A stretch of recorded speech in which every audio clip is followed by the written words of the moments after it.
This is the Global Broadcasting Service, serving remote outposts since 1928. Hi, everyone. Welcome aboard the Walt Disney World Express Monorail. Caramba, we have something really big for you today. Welcome, foolish mortals. Now then, hang on to them hats and glasses, because this here's the wildest ride in the wilderness. This is the DBC Pod with Phil Schoen and Jason Dodge.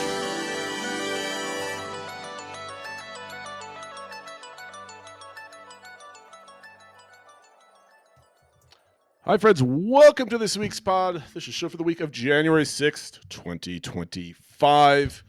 And if you are listening or watching later, we're actually live today, Phil. It's Happy New Year to you, sir. Happy New Year to you, too. I'm glad it worked. And we see some people chatting and stuff like that, so who knew? Hopefully it works. Hopefully they can. I don't think anybody can hear you on there. So now they can, because I had you muted. I'm sorry. Oh, my goodness. All right, Phil. We are now live. We see people in chat. There we go. Chat, is everything going good? The chat levels are fine. Let us know if it's too loud or too low. But I think we could start here. Anyway, this is our first show since we recorded our Tokyo trip report with our good friend. And it's the new year. And lots of fun things are about to happen. So on the show, we're going to talk about a potential survey with new characters coming to Disney World. We're talking about holiday crowds that might be lower. There's a lot of discounts that I would love to talk about because those impacted me directly, Phil. And free dining stuff. And then we have a new segment on bathrooms. That's our pull to our first live show is bathrooms.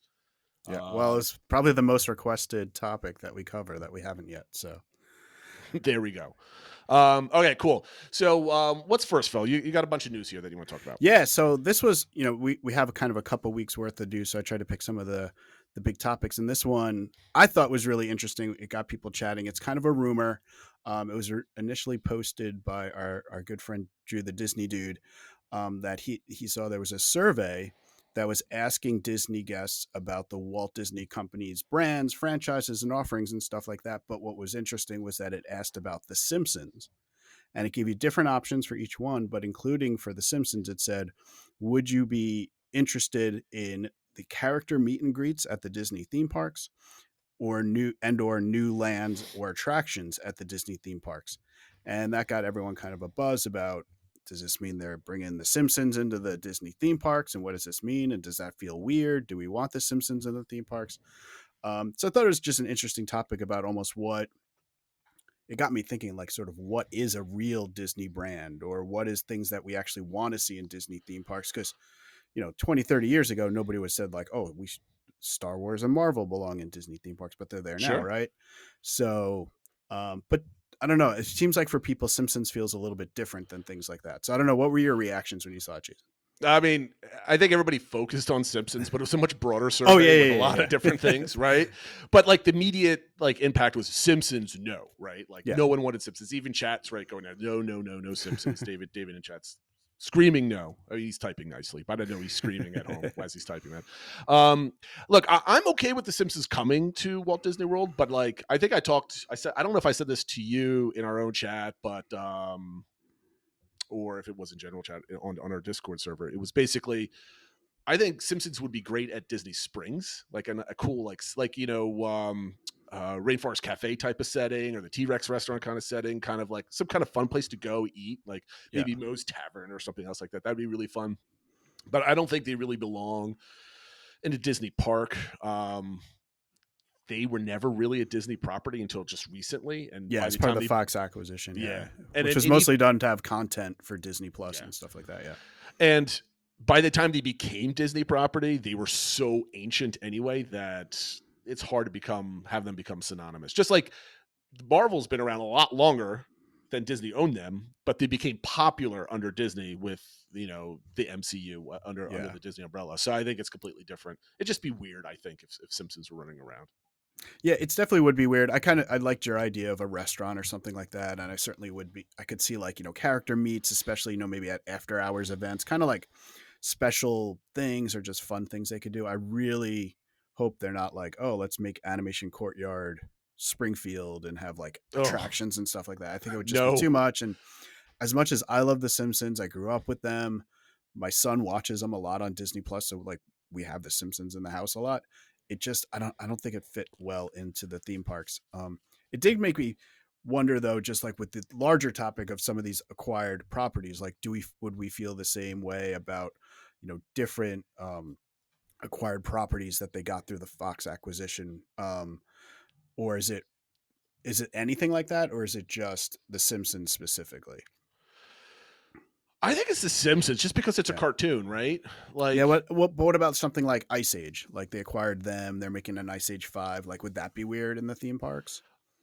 I don't think so. Only because I think half the people think Ice Age is Pixar anyway, right? Yeah, maybe. So, I mean, I'm not as offended because it's Ice Age is not an iconic character that carries its own like heavy presence in the cultural zeitgeist, right? Like the Right. Simpsons were like a thing, right? So adding not that Ice Age is unpopular or not known. It didn't have the cultural impact that like the Simpsons have. It's Right. kind of weird. It's kind of like if somehow Saturday Night Live showed up in the Disney parks. That would just be weird because Saturday Night Live, it's its own entity. It's not part of a brand. It's Saturday Night Live. Just like the Simpsons. The Simpsons are the Simpsons. They're not part of anything else, I think. Okay. So I guess we'll see what happens with that. Be interesting though if they do come in some way. Like I said, maybe if it's meet and greets or something like that. But we'll see. But speaking of the parks and visiting them, Disney put out some new discounts, and actually another one just came out today, a ticket one for Florida residents, which we're not going to get into since we're not all Florida residents or whatever. But it had, I think you could get tickets for as low as $60 a day, so it's not a bad deal. But not bad at all. So first it came out that they're bringing back free dining. I don't think anyone's surprised about that. Similar to how things have been in the past. But one thing you can tell from it is when the slow periods are, because they're starting it's all for summer. Free dining when it started used to be in the fall, kind of crept into August and July, and now it's starting. I think actually the earliest date is May 27th. May, yeah. And then covering pretty much all of June and July and August, other than 4th of July week and stuff like that. You can start booking it already now. And similar deals as in the past, you do have to buy, a Disney World package with room and tickets. You have to buy the park hopper option, have to be there for at least 3 days, 3 nights. And deluxe stays get the regular Disney dining plan. Moderate and values get the quick service one. So I know you mentioned that you might go this route for your upcoming trip. You compared and contrasted that. I have a whole spreadsheet, and if we were primarily a stream, I can bring it up. And if I was prepared to kind of do that, I could. But no one wants to stare at a spreadsheet, and it's probably not legible to anybody if anybody's watching this on their couch or something. And then the second part, though, which I guess you compared and contrasted when you were going down, which was the better deal, is that they introduced a room-only discount. High level, it's pretty much the same as types of things that have been in the past. I think it's for like maybe longer period of time. For the general public, it goes from May 1st through the end of September, so a number of months. One kind of unique thing is that moderate and deluxes seem to be grouped in together, where now you're getting 25% on stays 1 to 4 nights, 30% on 5 nights, so they are encouraging you to stay a little bit longer, and values are 20% or 25%, so you get a little bit more if you stay at a moderate or deluxe. So I found that a little interesting. Are they having more trouble with the moderates and giving larger discounts there? Or just what that means, but I don't know. I think they're just trying something different with this. I mean, I think they're just, I went back and forth on Blue Sky months ago and again on the WDW Magic forums. There's a lot of topics here. My brain is all over the place here. So just on occupancy levels. So Walt Disney World peaked in 2019 with a 90% occupancy rate over roughly the same amount of inventory that's available now, right? Mm-hmm. These are all from SEC filings, so it's like this has to be true, right? So they can't lie on this type of stuff. And this is not conjecture or rumor. This is like filings, right, from the SEC's main website.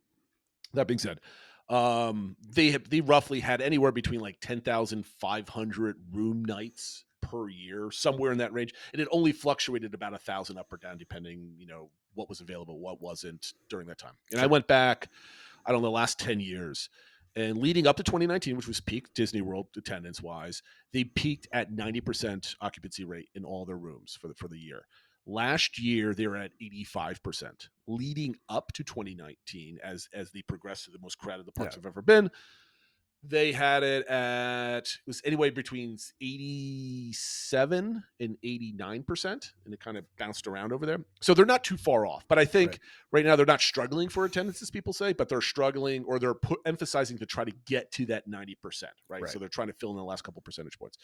And I think they're learning that more people might be apt to stay at a moderate than a deluxe, because deluxe is the price point. So I think they're kind of trying that, but they're also trying to prolong the stay, which makes sense because they're trying to capture people that might want to splash Disney World for Epic versus the other way around, like going to Disney and splashing Epic versus going to Universal and splashing Magic Kingdom.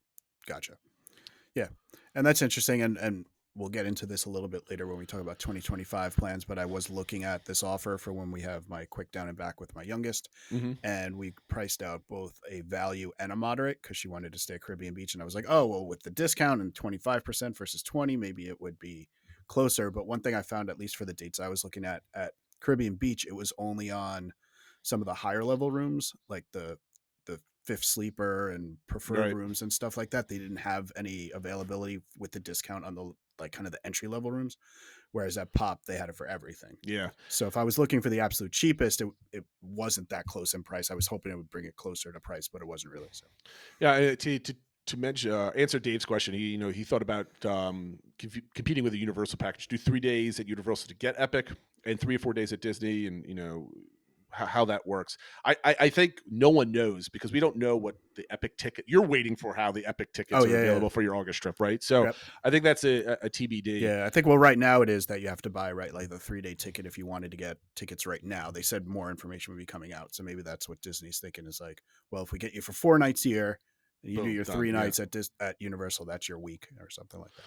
Yeah, so let's go back to the deals, because I did a whole bunch of math. I haven't done Disney planning math for this in a while. So last year, I forget when I did it, but I booked our summer vacation. We haven't gone as a family since about a year ago now, for Christmas of 2023. And so we're going the end of July for 9 nights. And originally we're staying at Art of Animation. And the question was, okay, we booked here, party of 6, because my mother's coming. Do we want to split that up into 2 rooms at Caribbean Beach, just so we have more beds, it's more comfortable, that sort of thing. And I told everybody, it's like, look, I'll price it all out, but I want to wait for the discounts to drop before we start doing a whole bunch of stuff. So the discounts dropped. So I don't recall exactly what it was, but I looked at, here it is. I looked at Art of Animation with the discount, the rack rate discount, and Caribbean Beach with 2 rooms with the rack rate discount. The difference was, for Caribbean Beach, for 2 rooms with a 30% discount, I would save $210 a night with Caribbean Beach, or $173 for Art of Animation with the family suite, right? So we're looking at $702 combined for CBR and $579 for Art of Animation. Those are the rack rates. With the discount, it was $491 versus $405. So already I was saving more money with CBR, but also spending another $85 per night to have those 2 rooms. Right, but it brings them closer together, right? So now it does. Now you have to think about, is $85 worth it for 2 rooms versus being in the 1 suite? Right. So that's just the rack rate. And now, if you remember our conversation, we had, I can't remember when we had this conversation months ago. The dining plan scales with the more people that you have per room. Right. We don't have the pricing for the dining plan for 2025, but I'm assuming it's relatively the same, where it's about $60 per adult and $25 per child. That's what I used for my calculation. So it's roughly, for our party, $325 a day. That's what we're getting. And that's 2 quick service meals and 1 snack and reusable mug that I'm not even counting. Right. So, okay. Now I have to compare the cost of the savings for the room, which is either $210 or $173, versus something that's a value of $325. That's almost double. Now, we're not even talking about the regular Disney dining plan where you're paying more for meals and that sort of thing. So then, okay, what is a realistic cost per day for food? And I think I had this in the notes, because this number is not on my spreadsheet. What did I have for our family? Was $228 a day. Right. I'm assuming $15 per meal, No beverages, no sodas, no tea, no coffee. One snack per person at $8 per person, and just multiply that out over two meals, not counting breakfast because we'd have to spend that money anyway, and that's about $228. So if the quick service just covered that, that's still better than the $210 that we're saving, right? At that point. Because you got to remember, if I save $210, I still have to then go pay for food at that point.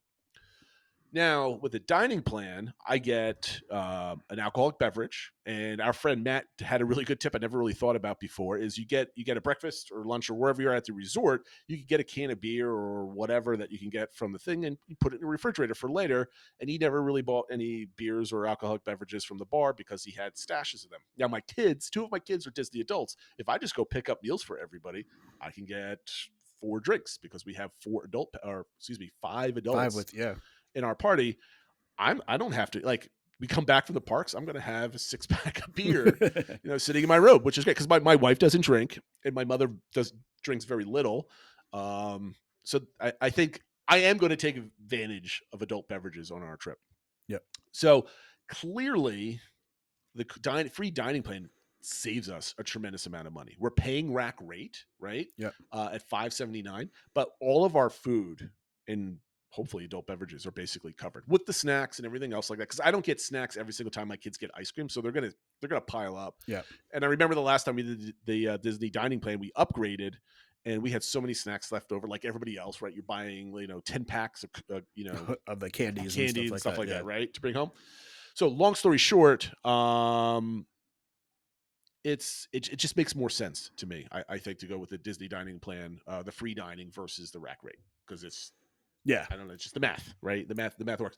Now here's the next interesting point in case I haven't put anybody else to sleep yet on all my numbers here.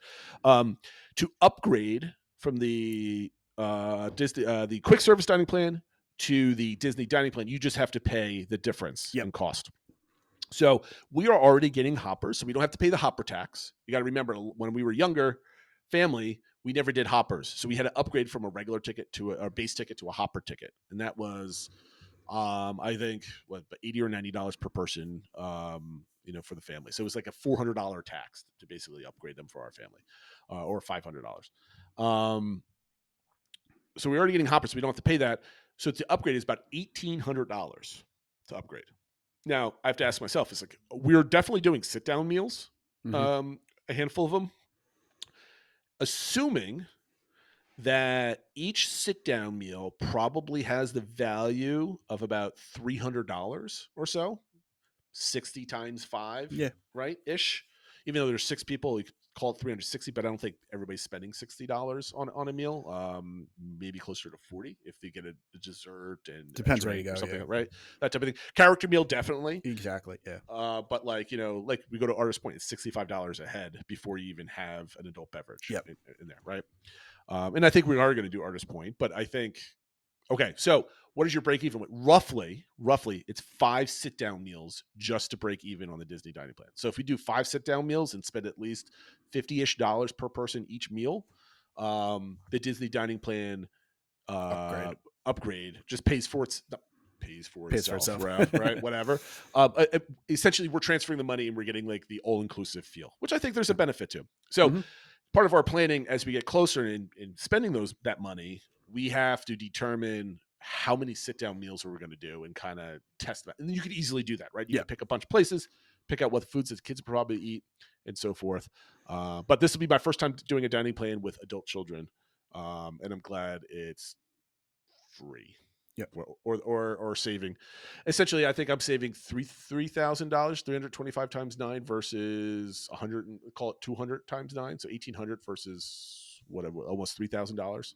So there's a pretty hefty upgrade there. So check your own math. Free dining. I know a lot of people like to say free dining doesn't really make sense, etc. But it does when you have if you jam pack your rooms. I was gonna say when you have 6 people in a room or even 4 people in a value room or whatever, it can work out. And you're doing it the right way. You're saying, well, we're gonna eat at some table service restaurants, so probably 5 anyway. So then it makes sense. If you really have to change how you're eating just to kind of fit into it, then it probably doesn't make sense. But if we're gonna do this anyway, And maybe now we'll get some extra alcoholic beverages and stuff because they're in the package and stuff like that. Or maybe we'll do a couple extra character meals we wouldn't have because we're getting better value. Then it makes sense. Yeah. So I suspect maybe, I mean, the cost of this vacation is ridiculous to begin with. Another point was the free dining was not offered at Caribbean Beach. There was no inventory for free dining. Oh, interesting. Okay. So it's funny that I found similar things with the discount too. So it's like, yeah, that must be still a popular resort. So we're staying at Art of Animation to the chagrin of my mother, who thinks her back is going to hurt with those beds, the pull down and the Murphy bed. So we might have to do some swapping just to kind of give her a break. Anyway, here's the breakdown, just so you're wondering. This is without tickets. This is just hotel and food budget. So rack rate and a daily food budget of $228 a day. This is without any discounts. Was $7,389 for our family of 6. Yep. With the room discount and a consistent daily food budget, our cost goes to $6,318. So we're saving roughly $1,000. Mm-hmm. If you use rack rate plus the free quick service dining plan, our cost of our vacation drops to $5,337. So it's essentially a discount of $1,000 with the rack rate and $2,000 with the free dining. And I don't think anybody could say that the quick service dining plan is you're eating a lot of food with that at all. That's just like a lot of all basic stuff. So anyway, do the math, figure it out. But I don't know if I'm just getting jaded by Disney prices and stuff like that, but a 9-night stay for 6 people for just over $5,000, including your food, like that doesn't seem. That's not your tickets. That's just not tickets. No. Oh, okay. Never mind.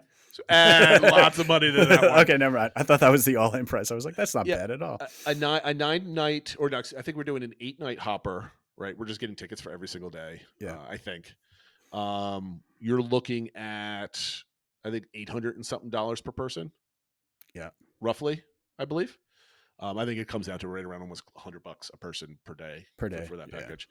And that's one of the things I wish Disney would come back with, is drop that reduced ticket rate the farther you go. Because if you remember, it used to be after like your fourth or fifth ticket was cheap and so forth. Yeah. Now it's like your sixth ticket. So it's basically like a $200 difference. All right, that was long. But anyway, there's great discounts out there. There's lots of inventory. It's dropped super duper early. I would say even if you're on the fence about going to Disney World, just book it right now and just cancel it. If you know it'll cost you $200 to hold, right? You get it all back, but I think it's worth doing. Yep. I mean, and like you said, if you're planning on going anyway, it can make something more affordable. Like you said, maybe you upgrade to having the dining plan, or you upgrade from a value to a moderate or something like that. So definitely take a look at. Yeah, and just to respond to Jen in chat. Free dining is still not the deal it used to be, because they took away a snack. Way back, it used to include the tips, and then you also used to get the standard dining plan if you stayed at a moderate. And what am I missing? There was one other thing that I think now it's what is it? You get entree and dessert. You used to get appetizer, entree, and dessert. So, because that's when we went once when it first came out, and looking back on it, oh my God, like the deal we got out of it, because obviously it was a lot cheaper to begin with. And literally you didn't have to leave tip or anything. So you were just got up and left and had like more food than you can imagine. It was exactly. Great, it was great. Yeah. It was great. All right. What's next? I got lost in this whole debate. I love the free dining debate. If you've been listening to the show for the last 4 years, I love the dining debate on this one. But I think you left off with the question, would you upgrade to the Disney dining plan? And I think I answered. Yeah, you answered. Yes. You got that in there. So that's good. Yeah. Excellent. So speaking of attracting crowds, there was apparently low holiday crowds this time. Now, anyone who's seen pictures on Facebook or Twitter or whatever like that, I'm sure you saw, like, what do you mean low crowds? There was tons of people there. Yeah. But we're comparing it to the holidays of the past. And one thing that I noticed too was it seemed like people were commenting earlier in December seemed to be more crowded than it used to be. It used to be like right after Thanksgiving was kind of a quiet point for a couple of weeks before you got closer to the holidays. So I'm wondering if people are learning, let's not go at the crazy time. Maybe we're more comfortable taking kids out of school or something. We'll go, kind of beginning of December. But what really prompted the discussion was Len Testa from Touring Plans posted that they did a lot of statistical study looking at wait times during Christmas week. So the dates they were looking at was December 23rd through the 29th at all 4 of the Walt Disney World parks and also the 2 Universal parks, and looking at kind of average wait time this year versus last year. And what jumped out at them was that for the Disney parks, they were way down. Magic Kingdom was down like 13%, Animal Kingdom 14, Hollywood Studios 17, and Epcot all the way down at 22% lower wait times That's than nuts. the same period last year. While Universal was actually up a little bit, it was like 1% to 4%, something like that. So it really got me thinking, like, well, what's driving this? Like, is it less people traveling to Walt Disney World, period? Like, it's just less popular now? Or is it, like I mentioned before, just people have changed their patterns and they're no longer going when it was historically crowded and moving to slower periods of times? And then I don't know if you want to comment on that, but then I wanted to get into some more thought processes around these numbers. I think the answer is ultimately it's probably a little bit of everything, right? Well, yeah. I think we've established that over the years. There's Obviously. never one answer. But No, never. I think a huge driver is people are going at all times of the year and not caring about, like, at least this anecdotal evidence with the people around me, no one cares about taking their kids out of school anymore, ever. Before it was like, maybe like 1 or 2 days here, we'll stick it on a weekend. No, people are flat out taking their kids out for like 1.5 weeks of school and not even batting an eye. I think that's what COVID did. People realize we want to have fun, enjoy our family time, and well, and also I we'll think catch people up. used to remote work for school. They can kind of keep up with their studies. That's and true. Make Big- up good point. whatever else. So I think some people that makes some people a little more comfortable with it than Yeah, no, just flat out 100%. missing. Yeah. And then the other thing is, I wonder what the impact of Lightning Lane Multi-Pass has on any of this. Is this driving down the longer wait times and spreading it out, bringing the average down, right? Like, so I don't know if what kind of statistical analysis he's doing, or if it's just an average of a wait time. But if That's what I was going to get into with the okay, go ahead. my next point. So the first thing it was, well, these charts don't actually say how many people are in the park. It says what's the average wait time. So is it same amount of people, but they're just not waiting in longer lines? They're doing other stuff, meeting characters, watching shows, things like that. And then the other thing I was looking at, well, what changed from last year? And the two things that I noticed changed was, one is we went to Lightning Lane Multi-Pass and Premier Pass instead of Genie Plus. So there's some changes with that. And then also we have the DAS changes, which is one thing that Len was offering up. He thinks those DAS changes have just impacted wait times in general, which could be that, okay, now people that maybe used to get DAS and now aren't, they really would struggle to go during the peak period of times. So they're just not there anymore. Or if they are going, they're not willing to wait on, it's like, well, this ride sometimes has a 30-minute wait, but now it's 60. I can't do 60 minutes, that type of thing. And then the other thing is, if you look at the details of the analysis of what he did, this isn't total wait times across the park. What he said was waits in line for a few key attractions.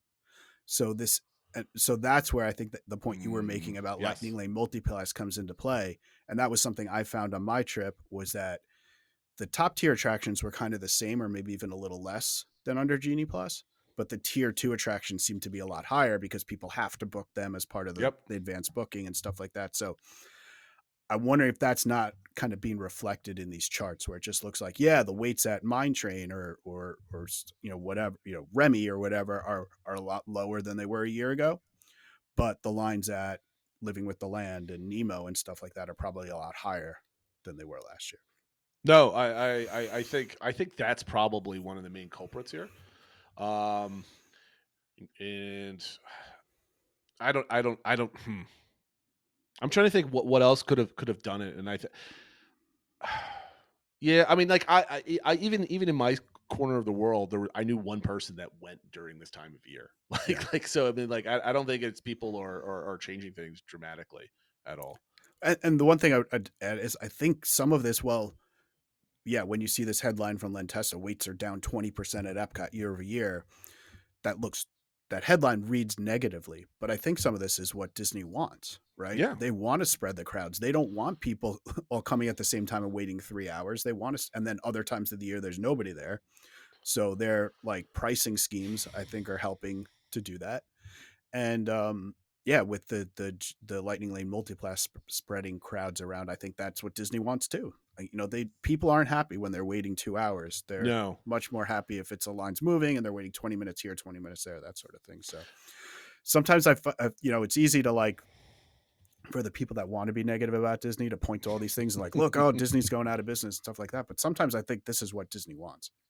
I mean, I think if the outlier outlier wait times are lower, I think they're happy with that.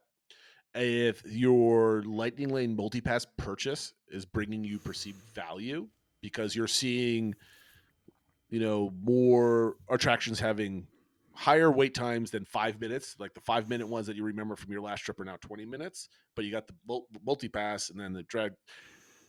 I think how do I encapsulate this? So the wait times are going up for the lesser attractions. The wait times for the upper tier attractions are going down. And when you buy a Lightning Lane multipass, you're getting value of it because you're skipping some of those lines. Because I think now it's a win for everybody, essentially, right? And when you actually plunk down the money, you're getting value at it. I don't see any complaints. Everybody was scared when multipass came into everything's going to be sold out. I'm never going to be able to get anything. But I haven't heard anybody complain about the functionality and availability of the multipass. Yeah, no, I think that's it. And like you said, I think with Genie Plus, it felt like people were just using them for the key attractions. And then if you had it, you're like, well, I'm even bother using this for Living with the Land. It's always a 10-minute line anyway. But now because people are booking it, now you feel like, hey, I'm skipping a 30-minute wait or whatever it was. So yeah, no, I think that's a good point. Are we playing our game now? Our top 3 bathroom game? I think we are up to time? So like I said, you struggled with this one. It was funny because it was like one of the most requested things was to look at bathrooms. We asked for our ideas from the community, and a lot of people suggested that. And then I was like, oh, well, we'll do our rank 'em. We'll do rank 'em bathrooms. And I was like, well, let's start at Epcot or Magic Kingdom or whatever, pick a park. And I looked on Disney's website, and in Epcot it listed 24 different bathrooms, and I'm like, that's going to be a really boring segment for us to go through 24 bathrooms. And I was like, I don't know if I could tell the difference between like, how are we going to score this one when it's like, Spaceship Earth East and Spaceship Earth West. And like I just don't feel that strongly about that many bathrooms at Epcot. So So what we decided to do instead was kind of create a new game that maybe we'll use this for other categories as well, called Top 3, Bottom 3. Where we will each list out our top 3 bathrooms and our bottom 3 bathrooms. And these could be any public bathrooms across Disney's property. So it could be at a resort, at a restaurant, at a theme park, wherever. It just can't be like, oh, well, the bathroom in the 2-bedroom suite of the Grand Floridian is really nice. It's got to be a public bathroom. But other than that, you can pick anything on Disney property. So I don't know how you wanted to do this, Jason. Did you want to do top bathrooms first or worst bathrooms first? Ooh, I think the bottom ones are more interesting. I'm struggling thinking about my bottom ones. Actually, no, the bottom ones were easy. I'm trying to think of. Let's do our top and let's go back and forth. Okay. So do you want me to start with my first top one? So ahead. first, I did want to give an honorable mention because I know a lot of people think about this when they think about great bathrooms is the tangled toilets. It didn't make my top list though because I find them a little bit too crowded, messy, chaotic at times. While they're really well themed, which is probably the thing I thought about the most or jumped out at me the most when I was trying to pick a bathroom. There were just other ones that I thought had well theming but weren't as sort of chaotic as the tangled toilets can be. So that was my honorable mention, just so people know I considered it. I didn't forget about it, but that's not in my top 3. The first one I was going to list is the Black Spire Outpost Marketplace bathrooms. I think they are very well themed. They fit the space. They kind of have some unique features to them. And they play an original score that John Williams did, the music that plays in there. So, and they're usually not that crazy crowded because there's a couple of toilets in the area and stuff like that. And they were built, big enough to handle the crowds. So that is my first of my best bathroom is the Marketplace bathroom in Black Spire Outpost. So my first one, and this is no longer going to be on my top list next year, is the Bathrooms by Pirates. Okay. So if you're heading out of Adventureland towards Frontierland, towards Tiana's, It's right there on the left, right? Mm-hmm. But with all the construction and everything else, it's kind of opened it up a little bit, and it's going to be even more busy now with all the changes over there. So I think that's kind of gone. But it used to be always tucked in, and you could get to it from the gift shop a little bit, but the entrance was always kind of, you don't know what's back there, so people never really went back there. So it was kind of hidden. I always found that there was it was never that crowded, and it also had a family bathroom. So with changing diapers and little kids and stuff like that, it was easy to kind of get in. You never really had to wait too long. Yep. So that was one of always my go-to restrooms to use in the Magic Kingdom. Okay. My second one is at Kidani Village. It is the one that's outside of where the check-in point for Sanaa is. Okay. I'm trying to think of that one. I just really like the theming of it. It feels like it fits the space. It also feels a little like fancy with like the finishings they use in there. And the other thing I like about it, because normally I'm taking one of my kids when we're eating at Sanaa or something like that, and they usually take longer than I do, is there's seats and stuff like outside the area, and there's always animals out there. So you have something to do while you're waiting for the people you went with to finish up. So I like the bathroom itself. It's rarely ever crowded. It's well kept, well themed, and you have something to do while you were waiting for your companions. Yep. My second one, and this might be surprising to some people, but the restrooms at the entrance of Animal Kingdom. For whatever reason, even though they're right there, I think people are so ready to get into the park, and that the entrance to that park is so kind of like low key that people kind of breeze past it to get into the park. And it's like they're not sitting there like kind of like at the entrance of Main Street, like the ones by Town Hall. They're like going right past it, because the only reason why you would go over there is to go to like customer service, or I think there's stroller rental or lockers right over there. I think people just bypass that and keep on going. So those are actually usually pretty clean, and never too crowded. And I have to think of my third, because you stole my second one with the Black Spire Outpost one. That's the one I always use when I'm back there. So let me think about it. So take your time with your third one. All right. I will have to think and talk at length about my last choice, which is the Pioneer Hall restrooms, which are the ones right next to where you go eat if you're going to the Hoop-Dee-Doo Review. These are the ones I always speak to as my favorite restrooms on property, largely because I think not everyone thinks about them, so it's kind of a different answer than the common ones. I just love the theming of them. They have like lanterns hanging as instead of regular fixtures by the sinks and stuff like that, and they have this really cool tile work that has cowboys and stuff like that in there. It's unless you go right as the show gets out, it's never crowded. They're always well kept, and it's just, I don't know. It's just, I always associate stopping at that bathroom with going to see Hoop-Dee-Doo Review. And it's just unique. And that's, I think, what I focus on is things that are kind of like, you only find this at Disney and that sort of thing. So I love the theming of that. I love associating it with going to see Hoop-Dee-Doo Review, and especially that cowboy tile work is something that stands out to me. See, I notice bathrooms looking, nice just because of the decor, but I don't take that any count into my scoring of bathrooms, because it's all about like, is it super crowded?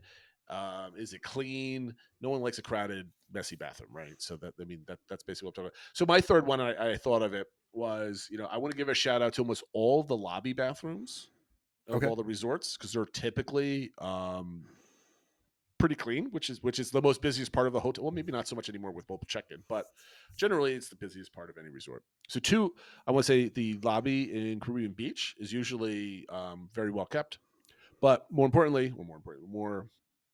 better. I'm not even speaking properly now. Is there's the restrooms right by the entrance of Steakhouse 71 on the bottom floor of the Contemporary. Those are the closest bathrooms that you can use if you're in that restaurant. Like, you have to come out of there and use those restrooms. They're right outside the door. But if you're not part of that restaurant, if you're not going to that restaurant, you probably don't even know that they're there, because they're kind of like tucked. Like, you have to go down a small, like 15-foot hallway to hit the men's room. The women's room is right there in the corner. But people are usually waiting at checkout or check-in, but they're not going back there, which is really nice. And they've always been well kept and clean, and easily accessible as you're walking in from the Magic Kingdom when you go in there. So those are my, I guess if I had to list all three of mine would be Pirates, the entrance to Animal Kingdom, and by the entrance of Steakhouse 71. For worst bathrooms, do you want to go Oh. first? I will go that- first yeah, because you this already way. mentioned these. I think one of Okay. the worst bathrooms are the Rapunzel bathrooms. Okay. They're the best to wait outside for your family that's using the restrooms because it's a nice, pretty area, Yep. but it's still a bathroom. And I think it's very unfair to that very popular character that her only presence in the Magic Kingdom are toilets. So it's kind of insulting and also funny at the same time. And then, but when you go inside, I mean, they're always clean, but they're just highly trafficked, right? Yeah. It's just no one likes having to wait to use, a urinal or a stall or anything else like that. And when it's really, really busy and the custodian hasn't been in there to clean it up, you can just, not that it's ever dirty, but it's just debris all over the place, right? So I'm not a fan of the Rapunzel bathrooms. Okay.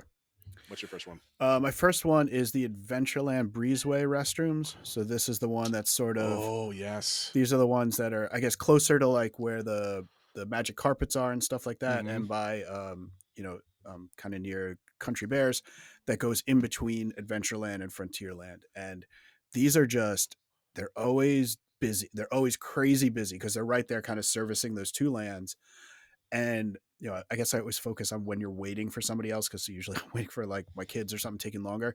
Just outside of it just smells bad, like the It's wall from awful. them, and it's just So those are probably my worst, in my opinion, the worst bathrooms as far as like actual bathrooms and the smell and everything like that. It's just it's not good.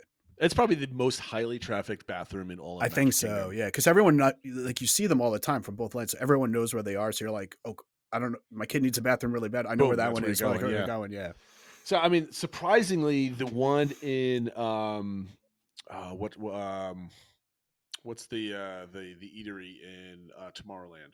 It's escaping me. Oh, Cosmic Rays. Yeah, so those go down like a narrow hallway. Yeah. Kind of. It's kind of narrow, and they're very well used, but they're always like clean and never really super packed. Which is, I thought about those, but like, you know what, those are fine. But when I was coming up with this list mentally, that was my number one terrible bathroom, but I forgot to Okay. put it on my list when I Okay. wrote my list a little while ago. So yeah, Rapunzel's my first one. The second one is in Epcot. I don't know if you want to call it part of in the Connections Cafe. I Okay. couldn't think of Connections Cafe. It's just super duper busy. There's so many people going in and out of that. It's similar to the one in the Breezeway that you just mentioned, for all the same reasons, right? It's just not that it's ever dirty, but it's just like, it's just super packed. There's people going in and out. It's a heavily trafficked area, and I mean, it's fine if you want to use it real quick, but it's like, it reminds me of a bathroom in an airport, essentially. Yeah, because it's just all of humanity is in there. So not a fan of those. Yeah. So my second one for worst bathrooms is, it's not the one in Cosmic Ray, but it's actually the one outside that area that's closest to Anti-Gravity's Galactic Goodies and Star Traders. So it's sort of across from the Speedway. Oh yes. Okay. Yep. They're just, because there's people go past all those different areas. They're always busy. They're some of the, again, not blaming the cast members. It just builds up. They're really, you know what? You're right. They get dirty. Yeah. And it's not the cast members' fault. They just get built up. Those are ones sometimes impacting when there's flooding in Tomorrowland. It can get wet in there. And the theming just isn't anything special either. It's not like they did anything amazing. Like for Tron, the bathrooms look kind of cool and stuff like this. These don't look so it's like, they're old school. There's just not much going for it. My third one is, these are the worst bathrooms I've been into in any of the parks. So they are the Hollywood Studios bathrooms right behind like the popcorn stand. So if you're in the right in front of Mickey Minnie's Runaway Railway, like right kind of looking at to the side of the stage before you go down the alleyway to the ABC commissary, it's kind of attached to the Frozen building. Oh yeah. On the outside of the line there, they're like two huge ones. They're just heavily trafficked for whatever reason. Every time I go in there, not that they're super dirty, but they have like, there seems to be like drop sodas in there, and it's just like, it gets cleaned up, but it's just like, to me, it's just, they're not themed. Here I am talking about themed bathrooms, but like it reminds me of like a train station terminal. Like Mhm. beyond airport terminal, it's like train station terminal in there. It's dark. It's just, I'm not a fan of those at all. At all. There's usually a line to get in them sometimes and stuff like that. So that would make my third bathroom unfavorable bathroom at Disney World. There's probably more that I'm not thinking about, but like everybody has their own bathroom that they're like, this Yeah. is the best bathroom if in case of an emergency. I'll walk across 2 lanes to get to this bathroom because this is my bathroom. Right. It's funny because before you get to your last one, we were talking about bathrooms, and up on my Reddit feed from I think it's the Walt Disney World subreddit, there are subjects for each of the parks. They're all talking about it. So I guess bathrooms are on the mind this week. Yeah, well, it's definitely popular. It was when we were going over my list with my wife and stuff like that, and she remembers that back when she was pregnant and we went, that was like a priority of her before each trip was knowing where all the bathrooms were because she knew she was going to have to frequent all the bathrooms when she was heavily pregnant and stuff. When you're pregnant or you have a young infant or child, a lot of the like nursing areas, first aid stands have some really nice the baby care center ones are really nice. Yeah, if you have the little ones. The last bathroom I listed, and it's the specific bathroom isn't that bad, but it's the setup of it, and it's the restaurant, the St. Angel Inn restaurant. So it's the one inside the pyramid in the Mexico Pavilion. And the problem is, it's the only bathroom in the pyramid. So if you want to use the bathroom when you're there, you have to go through all the restaurant tables, and you have to kind of like talk to the hostess and say, I want to use the bathroom. And they have to like let you through and go over to use the bathrooms. There's no other bathrooms there. So when you have a kid and you're like waiting online for either the ride or for a margarita or looking at the stuff and they want to use the bathroom, you have to like go and find somebody that'll like let you through and walk past the tables. Really? And those are the only bathrooms. There's bathrooms in the Mexico Pavilion outside the pyramid, but the only bathrooms inside the pyramid are the ones like inside the restaurant. That doesn't seem well thought out. It does not. We've had some like I remember there was once we were there early, and I think the restaurant hadn't even started serving yet. We had to like get someone's attention because I was like, my kid is like, she's doing the little like potty dance and stuff, and we're like, we just want to use the bathroom. It's like, so that one maybe personally it stands out to me more, but I think that like you said that wasn't well thought out. So what you're saying is before you go in there, use the bathroom somewhere else just in case. Yeah, especially when you have so many people drinking margaritas and stuff like that, you need a lot of bathrooms. That's it. That's true. And I always get one, of course. All right, reminder for our social media accounts where you're watching us live. If you're watching us live, go right now and click the thumbs up. If you're watching this, go scroll down just a little bit, hit the thumbs up button, type something in the comment section. Type in 5 random keys. I don't care what it is. Hit post. We want to thank you for that. Helps the algorithm. And if you hit the notification bell too, if you want to be notified for when we go live. I never hit notification bells. Like I find that to be I don't need more notification pop-ups on all of my technology. So except for our podcast. Well, that's yes, but however, we'll see how this live thing goes. I'm enjoying it. It actually worked the first go, so I'm very happy with that it worked out. But again, reminder for all our social media accounts: Twitter, Insta, Facebook, Blue Sky, and our YouTube channel, all at the DBC Pod. And if you can't remember that, it's in every one of our descriptions on YouTube. So if you're listening and you can't find it, go on YouTube and find any one of our things. It's all over our channel, so you can find it there. Okay, so Phil. We had one of the biggest responses of the year. Fittingly, it's the end of the year. Question, DBC engagement. What are your Disney plans for 2025? What is on your Disney wish list for the year? And a bonus question I just kind of tossed in there because, it was a 2-week question is what are your considerations for buying an annual pass? Because I think we all plan a big vacation. There's always that question, should I buy an annual pass? Right. Yeah, because we didn't get into it because we were just going over the general room discounts, but they did also release Florida resident and annual pass holder room discounts, which in some cases were as much as 40% off. So people really always do the like, oh, well, if I upgrade to an annual pass, I can get 40% off instead of 30. Like how does that math work and stuff like that? So it's worth checking out. So. You did. Well, let's go over ours, and you did a yeoman's job of cut and pasting everybody's response on here. I was just going to scroll through Discord because there was so many. Like everybody put something in there, which is really cool. So I'll let you go through that, and I will comment on everybody's wish list and tell them if they're having good ideas or bad ideas, of course. But my first I'll go real first because everybody knows it. My plans for Disney is my family trip that I have. The one bonus thing is you have a bonus trip with your wife that you're going down for Destination D23.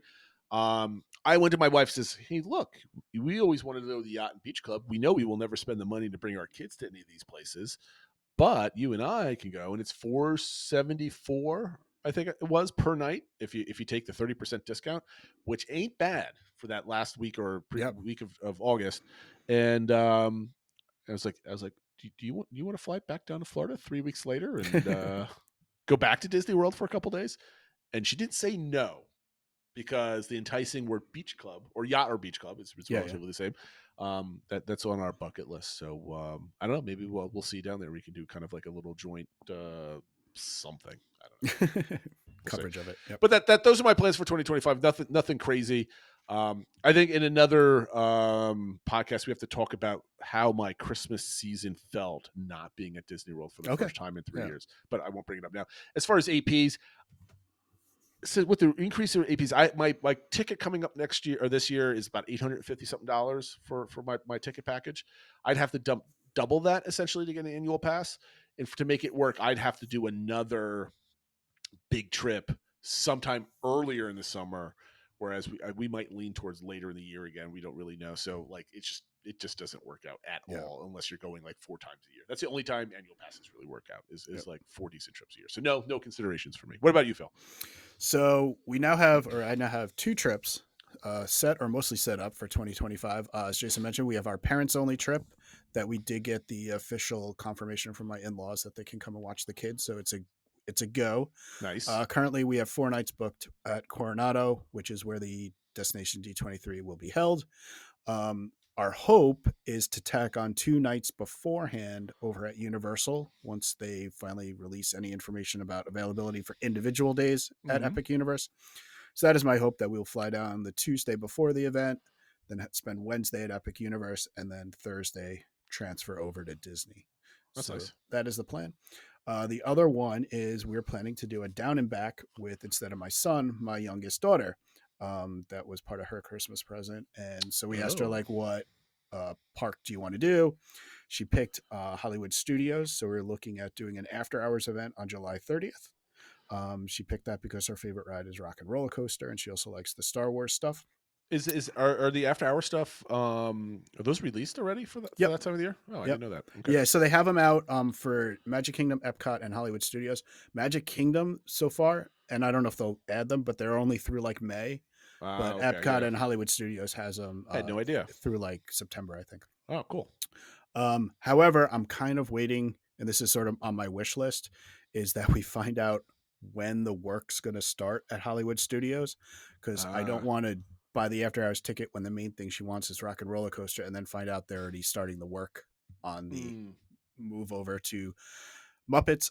If we find that out, she said her backup would be Magic Kingdom, and there isn't an after hours. We would just do a day there, because she said Space Mountain's her second favorite ride. We have booked. I booked 2 days. Just 2 nights. By the way, I just want to point this out. You're going to be down there. One of my family's down there. Yeah, I didn't realize that until I just realized that right now. Yeah. And we're booked at Pop, and you're booked at Art of Animation. You're across the lake. We can wave at each other across Hourglass Lake or whatever. I could take creepy pictures of you from a distance, like I did 2 years ago. So we booked there with the discount that just came out. As I mentioned, we did look at Caribbean Beach, but it was only available on like preferred 5-person sleeper and stuff like that, so it made it more expensive. So we're booked at Pop. It was $225 down to $180 a night for 2 nights there. So that's where we were set, and we're still on the Skyliner to get to Hollywood Studios. As I mentioned, my wish list is to find out when the work will start at Hollywood Studios. We're not going to know. The other one is the other 2 things I listed out is I do hope, at D23 last year, they kind of hit a home run with it, all the announcements and stuff like that. I feel like they've kind of raised the bar a little bit. I'm hoping Destination D23 satisfies people to the same degree. And the other one is I hope Disney Starlight becomes kind of a classic. Like they just nail that ride. Like I hope that's not another one where it happens and everyone's like, oh, that was kind of a, wah, wah. But that it's one that people like really love because I love nighttime parades. See, you know what? I didn't even consider wish list like in that. Like wish list was like things I want to do for myself. Oh, okay. Like you took it as like I wish this would happen for the parks, and so that's a different twist. So I would have to reconsider that, but we don't have time. Yep. For consideration for annual pass, we've never had them entirely as a family because the same thing. I think we were considering it when we were going to do like a year of Disney with like 3 or 4 trips planned, but then COVID happened, so it didn't happen.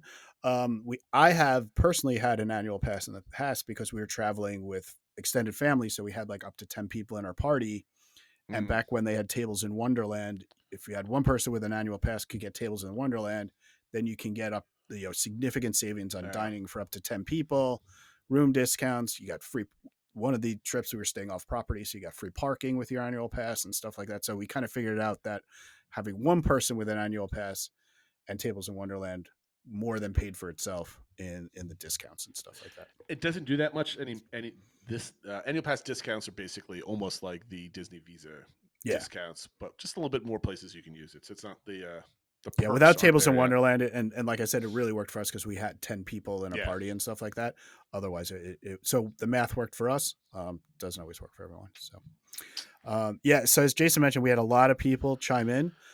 Yes. If you want to read more of them, hit up on our Discord channel. They're all still there in the DBC channel. Nothing goes away on Discord. Yeah, nothing goes away. So I just highlighted a few. So if you submitted something and I don't mention it, I apologize, but we read all of them. We did read all of them. They're all in the show notes. But I thought I'd hit on some people that had some kind of things that jumped out at me, and also some people that don't always contribute. So I wanted to kind of highlight there. Before we start this, I meant to do this when we were doing the socials. I want to shout out our friend Matt on Dis Happenings. If you are part of his podcast family, he started a new daily podcast. They're like 3 minutes, 5 minutes, 10 minutes, whatever he wants to do. But he started today, and so give that a try. Make him feel good. Tweet at him, everything else like that. He does a good job over there. So I just want to give him a shout out. Sorry for interrupting. Yeah, no. So Ryan W said his 2025 Disney plan. He has a 10-day family trips in July and staying at the Polynesian for the first time, which I think is cool. And it's their second multiple generation trip. It's like a third mortgage to stay there for 10 days. That's crazy. And his wish list though is that is to see the new Magic Kingdom Nighttime Parade and the Villain Show, that he's hoping that they're both running by the time they go down for their trip. It's a good chance for that. And then also that Muppet Vision 3D is still open, hasn't closed. So he's hoping to hit that sweet spot where the new stuff started, but Muppet Vision hasn't closed. I think Muppet Vision's going to be open for most of next year if I had to guess. I think so too. Yeah, if I had to guess, I would be nice to get that confirmation. Oh, well, of course, yeah. Yeah. I think the Nighttime Parade is going to start in the summer. Yeah, I think it'll start around Memorial Day, if not before. Yeah. Villains. It's always hard to know which shows because the casting and all that sort of stuff. I was just going to say, pay attention to casting calls. Like, they're posted some places. So if they're still casting and it's like March, you might be in trouble because it's usually like 6 to 9 months for rehearsals before they go live with that. So yep. So Mama Six says their Disney plans is in October. They're going to 7 nights, staying in a 2-bedroom villa at the Grand Floridian using DVC points. The wish list for the trip is they want to experience Halloween Party and Tiana's Bayou Adventure for the first time. They also have some new dining. They will be eating at 1900 Park Fair with the kids, with the characters and stuff like that. They're also doing a date night at Citrico's. And then they're going to visit the Animal Kingdom Lodge to eat at Sanaa, which are all 3 of those are new restaurants for them. Oh, that is such a good collection of restaurants to try. I haven't done the 1900 Park Fair. We considered it, but we chose Artist Point instead because we haven't done the new one yet. Yep. If we ever upgrade to the Disney dining plan, that one's like my first one I want to get over to. Yep. I like that. That's good stuff. Lumpy said their Disney Disney plans is 1 full week at Bay Lake Tower. They're doing a 1-bedroom Lakeview in August. Very cool. Wish list, and this is one reason I highlighted this one, is that his wish list is to have a vacation in the vacation. He said they typically only do 5 days max, and they're going all 5 days in the parks. But this time they're staying for a full week, and they only have 4 park days. So they're even thinking about maybe going outside the bubble to visit relatives and stuff like that. So terrible idea. Yeah, but they are set up to at least have some forced vacation and vacation time to relax and actually rest up a little bit. That's a good idea. We have to help them. Like, we've helped ourselves. Like, we've like yelled at each other privately to slow down. Slow down. I mean, I remember the first time I saw you in the parks when we accidentally saw each other for the first time, met in the parks after COVID. And it was like, you're like, okay, we got to go over here. We got to go over here. I'm like, I'm not interrupting because he's on a mission. He's on his family vacation. I could see the spreadsheet like through his glasses in his eyes as he's like going from place to place. Because we met up for the right after the parade to go on Jungle Cruise, and then I was going one way, you were going another way, and you're like, I'm like, okay, this is. I saw Commando Phil at that moment. I know you've relaxed quite a bit since 3 years ago, I guess 2.5 years ago, but that is just funny. So we have to help Lumpy figure out what to do. So I'm looking forward to his trip report. Next comment came in from Iha Conway, who said in Disney 25, she's leaving in 1 week for a mother-son trip with her 9-year-old son. So another one-on-one trip. And he said it's his first trip he's never been because he had a very significant fear of like mascots and characters and stuff like that. So that's why they waited so long. But I guess now he's ready for it. So that's exciting. Excellent. They're staying at the boardwalk and doing all 4 parks, 1 park per day. And then they're also planning, hopefully, to go in February with a mother-daughter trip with her 7-year-old daughter. They said she went, and they went together 2 years ago, and it was fantastic. So I love those kind of one-on-one trips where you have a little bit of time there. She said she loves these one-on-one trips because her husband has no desire to go to Disney, and said, or really anywhere that doesn't involve hunting or fishing. I did give her the comment. I was like, well, you can do fishing excursions at Disney. And she said, yeah, I know that, but it needs to be his idea. So somehow she has to like feed that information into him so that he comes up with the idea of like, well, maybe I could go fishing at Disney and that sort of thing. So we'll have to see. Joe C mentioned Walt Disney World trip with parents and siblings to celebrate some milestone birthdays. His mom is retiring. His parents are celebrating their 65th and 60th birthdays. And then in February, they're also in the area because they're invited along on for a wedding in the area, and they're going to go to one day at Disney there too to add that on. So very cool. Always love those big milestone family trips and stuff like that. And I think the last one I was going to highlight is from Ongon67, said that his wife and 2-year-old daughter are taking a trip at the end of January to celebrate his 28th birthday, and they want to check out the Festival of Arts, and they're trying to hit up a few things before they close. Although we already know Big Thunder Mountain closed already, and the stuff in Dino Land is going to be shutting down soon. But they want to see at least some of the stuff that before it goes away. You know, things like the riverboat and Tom Sawyer Island and stuff like that. It's because they know they won't be back again until the newer stuff is probably completed. So yeah, I think that's super important. You know, I'm trying to think, like Big Thunder Mountain's coming back. I mean, it's not gonna be a drastically different ride. There's gonna be better effects. It's gonna be a smoother track, but it's generally gonna be the same ride, right? But I think it's highly important for all Disney fans or Disney World fans, I guess, to go see the riverboat in Tom Sawyer Island, either for the first time or the last time, just because it's going to be drastically different. So go take your pictures or whatever, because it's never going to be there. Most of the other attractions, even like Muppets and stuff like that, if you've seen it before, or you haven't seen it before, take it or leave it, whatever it might be. But I don't think that's as historic as Jim Henson's last work. It is. I think the riverboat and the island are so iconic in that part of the park because it's basically like that whole section. Oh yeah, I mean that's been there since day one. That's been there since day one of Disneyland, right? It's just such a, you know, we could debate for an hour. I mean that, or people have been whether it's a good change or not, but it's a significant change. Whether it's something you've actively done or just had in the background, it's drastically going to change the feel of the park. The walls are already going up, right? Big Thunder went down today for the first time, and the walls up to that area is going up. I'm like, okay, they're going to start creeping along that back all the way around to the Haunted Mansion any day now. So we'll see. But no, I suspect you have plenty of time in 2025 to see a lot of that stuff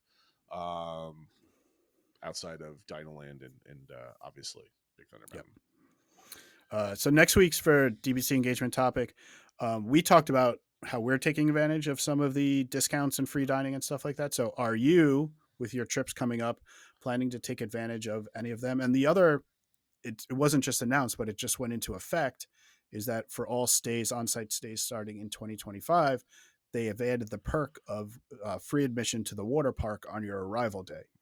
And so I think we could talk about that a little bit next week. And just, are you planning to take advantage of that? And if you are you adjusting your travel plans or anything like that? So to enable taking advantage of that. So that's our DBC engagement for next week. I can't wait to talk about the water park thing. I'm trying to think about how I could fit that in because we're going to take advantage of it. It's going to be interesting, like how that all works. So anyway, thank you for watching and listening this week. Thank you for joining us live. I know there's a bunch of people that came in and went and joined chat. So we really appreciate that. We're going to try to do this every single week. It doesn't really take that much more effort to go live. I have to press a couple extra buttons, and we appreciate the participation. Hopefully we get more of you guys next week as we kind of start setting a routine for this. But again, make sure you like and subscribe. We appreciate it. Share with a friend, and we'll see you.